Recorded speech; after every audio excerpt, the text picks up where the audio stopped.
Magandang hapon ka-agri, ka-farmers, ka-green thumbs.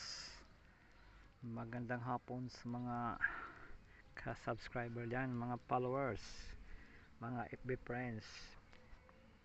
Ito po ang ating ani ngayong hapon ka-agri, ating kamatis ka-agri.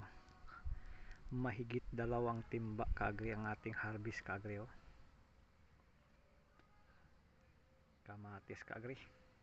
Sarap pag may bagoong to ka-agri. Salad ka-agri, masarap to ka-agri, matamis-tamis.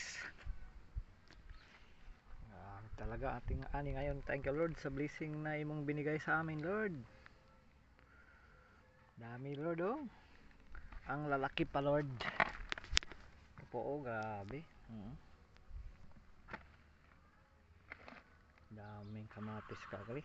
Ilang tayong harvest na ta.